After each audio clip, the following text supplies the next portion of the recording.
Hey hello doctors, I hope you all must be doing great. So चलिए, कुछ लोगों का सवाल था कुछ नीट एमडीएस काउंसलिंग को लेकर के प्रोसीजर के ऊपर में मैंने ऑलरेडी एक वीडियो बना दिया है आप लोग का।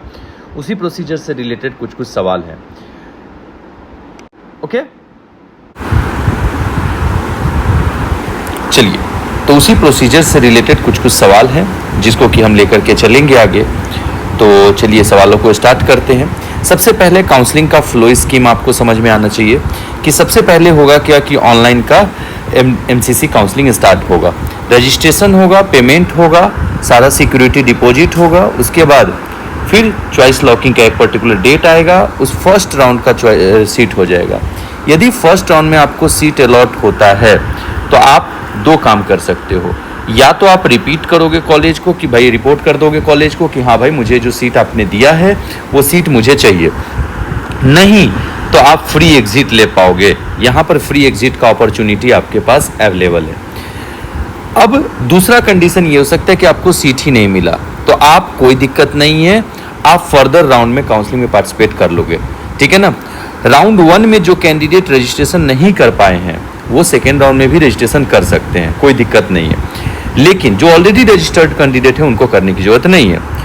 अब होगा क्या कि राउंड 2 में आपने कॉलेज को रिपोर्ट कर दिया और आपने बोला कि okay I want to upgrade the seat, तो आपको यस करके अपग्रेड करना होगा। राउंड 2 में एक नया कॉलेज आपको जो मिलेगा उसमें आपको जाके वापस रिपोर्ट करना है। और राउंड 2 में जो भी कॉलेज आपको मिल जाता है फ्रेश चॉइस फिलिंग करने के बाद, उसी में जाके आपको रिपोर्ट करना होगा। पुराना वाला कॉलेज अब आपको नहीं मिलेगा। यदि कॉलेज अलॉट नहीं होता है राउंड 2 में तो आप जिस कॉलेज में हैं उसी में कंप्लीट करेंगे। यदि राउंड 2 में भी आपको सीट अलॉट नहीं होता है तो आप राउंड 3 में फिर फर्दर पार्टिसिपेट कर सकते हो, कोई दिक्कत नहीं है। अब राउंड 2 में सीट अलॉट हो गया, ठीक है, तो अब क्या कर सकते हो। यदि अपग्रेड हुआ है राउंड 1 से राउंड 2 वाले कॉलेज में तो राउंड 2 वाले कॉलेज में जाके आपको पार्टिसिपेट करना है, जो आपको स्क्रीन पे दिख भी रहा है। यदि राउंड 2 में सीट अलॉट नहीं हुआ है तो आप फ्री एग्जिट नहीं ले पाओगे, एग्जिट लेना होगा। राउंड 2 में कॉलेज अलॉट नहीं हुआ है तब आप एग्जिट ले सकते हो, कोई दिक्कत नहीं। लेकिन अगर कॉलेज अलॉट हो गया है तो फ्री एग्जिट नहीं मिल पाएगा, ठीक है ना, ये याद रखिएगा। सिक्योरिटी डिपॉजिट फॉरफिटेड हो जाएगा। अगर आप चाहते हैं तो राउंड 3 में भी अपग्रेड के लिए आप जा सकते हैं। राउंड 2 में अपग्रेड कर देंगे तो राउंड 3 में फिर से चॉइस फिलिंग कीजिएगा, उसमें जो कॉलेज मिल जाएगा वहां मिल जाएगा, ठीक है। अब राउंड 3 हो गया। अब राउंड 3 में जब आप आएंगे तो जो न्यू कैंडिडेट हैं वो रजिस्ट्रेशन वापस से कर सकते हैं, और जो ओल्ड कैंडिडेट हैं उनको रजिस्ट्रेशन करने की जरूरत नहीं, उन्होंने अपग्रेड के लिए डाला है, जस्ट चॉइस फिलिंग करेंगे और अपग्रेड में चले जाएंगे। अब राउंड 3 में दो काम हो सकता है। पहला, कॉलेज मिल गया, फ्रेश वाले को मिला या फिर अपग्रेड होके मिला, जहां मिला है वहां चले जाना है, आपको रिपोर्ट करना है, सब कुछ पेमेंट वगैरह करना है, उस कॉलेज में एडमिशन लेना है। अब अपग्रेड का ऑप्शन आपके पास नहीं है। अब आप जो कॉलेज मिल गया that is full and final, उसी कॉलेज में आपको रहना है। राउंड 3 में भी सीट अलॉट नहीं हुआ तो आप स्ट्रे राउंड के लिए एलिजिबल है। यदि राउंड 3 में सीट अलॉट हो गया और आप नहीं लेना चाहते हैं तो आपको एग्जिट मिलेगा, एग्जिट में कोई दिक्कत नहीं है, लेकिन आपको फॉरफीचर हो जाएगा पैसा और आप फर्दर राउंड में पार्टिसिपेट नहीं कर पाओगे। यदि राउंड 3 में सीट मिला है तो आप ज्वाइन करो अलॉटेड कॉलेज को। एक बार अगर आपने ज्वाइन कर लिया आप you can not resign. Then आ जाएगा स्ट्रे राउंड। स्ट्रे राउंड में फ्रेश रजिस्ट्रेशन होगा सारे कैंडिडेट का, और उसके बाद जिन्होंने ज्वाइन नहीं किया है तो वो फॉरफिटेड हो जाएंगे फी से, और फर्दर आपको 1 साल के लिए डिवाइड किया जाएगा। जिनको मिल गया कॉलेज वो वापस से पार्टिसिपेट करेंगे और फिर कॉलेज में जाएंगे, ठीक है। कोई दिक्कत नहीं होना चाहिए यहाँ तक में आपको, ओके। तो यहाँ तक में कोई प्रॉब्लम नहीं है आपको, राइट। अब हम चलते हैं आगे, ठीक है।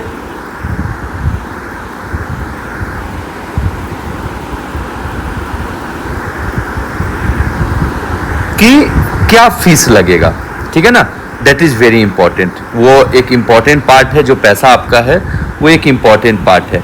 एलिजिबिलिटी क्राइटेरिया SC ST सभी को मिलेगा। सीट कन्वर्ट क्या होगा, ST PWD वाला ST में कन्वर्ट होगा, SC PWD वाला SC में, UR में, OBC में कन्वर्जन एल्गोरिदम यही रहेगा। यदि वो नहीं है फिर फर्दर आगे जाएगा वो, ठीक है ना, ये याद रखिएगा।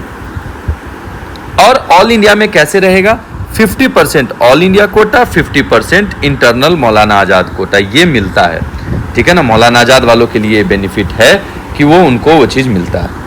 ठीक है। अलीगढ़ वालों के लिए भी वही है, 50% अलीगढ़ कोटा एंड 50% इंटरनल अलीगढ़ कोटा, ठीक है। BHU वालों के लिए भी वही है, 50% BHU quota and 50% of all India quota, ठीक है। तो ये हो गया आपका क्लियर। आई होप कि ये वाला पार्ट आपका क्लियर होगा। अब आ जाते हैं फीस पे, ठीक है। तो फीस वाला जो पार्ट है यार, तो फीस वाले पार्ट में मैं आपको एक चीज समझा दूं बहुत क्लियरली कि जो फी है ये आपको ध्यान रखना पड़ेगा कि फीस जो भी कॉलेज का आप भरने जा रहे हो, that fee is according to the deemed and according to the private college and government college. तो अब चलिए मैं फीस वाले पार्ट को एक बार जल्दी से क्लियर कर दूं। अगर आप सिर्फ और सिर्फ अनरिजर्व कैटेगरी में हो तो 1000 रुपीज आपका लग जाएगा, किसमें, दैट इज द अमाउंट जो कि है रजिस्ट्रेशन के लिए, ये नॉन रिफंडेबल होगा। और SC ST OBC PWD के लिए 500। यदि deemed college you are targeting तो डिम्ड कॉलेज में 5000 एंड 5000 फॉर बोथ, इसमें सेम है। अब यदि ऑल इंडिया कोटा में सिर्फ गवर्नमेंट कॉलेज के लिए, ओनली गवर्नमेंट कॉलेज, तो गवर्नमेंट कॉलेज के लिए 25,000 है और SC ST OBC के लिए 10,000। लेकिन यदि साथ में डिम्ड कर रहे हो तो आप सीधे 2 लाख जमा कर दोगे, ये जमा करने की जरूरत नहीं है। यदि डिम्ड और गवर्नमेंट दोनों ट्राई कर रहे हो तो आप 2 लाख रुपए जो भी मैक्सिमम होगा उसको पे करना होता है, ठीक है। पहला क्वेश्चन का आंसर हो गया। मोड ऑफ पेमेंट कुछ भी हो सकता है, क्रेडिट कार्ड से आप कर सकते हैं, नेट बैंकिंग से कर सकते हैं। हर एक सक्सेसिव राउंड के पहले मुझे चॉइस फिलिंग करनी होगी क्या? यस, हर एक सक्सेसिव राउंड के पहले आपको चॉइस फिलिंग करनी होगी। Can we participate directly round 2 of MCC and state counselling? Yes, आप कर सकते हो 100%, इसमें कोई दिक्कत नहीं है। आप आराम से दोनों पार्ट में पार्टिसिपेट कर सकते हो, ठीक है ना। राउंड 1 में MCC, round 2 MCC, round 3 MCC, stray, ऐसे ही चलेगा पूरा, ठीक है ना। दोनों में सभी जगह पे अलाउ होता है। कुछ कुछ स्टेट हैं जो एक बार रजिस्ट्रेशन करवाती हैं उसका सीधे स्ट्रे में ऑप्शन देती हैं, ठीक है ना। तो बाकी और कोई डाउट अगर आपको होगा तो you can just DM me, मैं ट्राई करूंगा कि आपको समझाने का पूरा। Okay, thank you so much, bye bye, ध्यान रखो आप लोग अपना। बाकी कोई भी डाउट होता है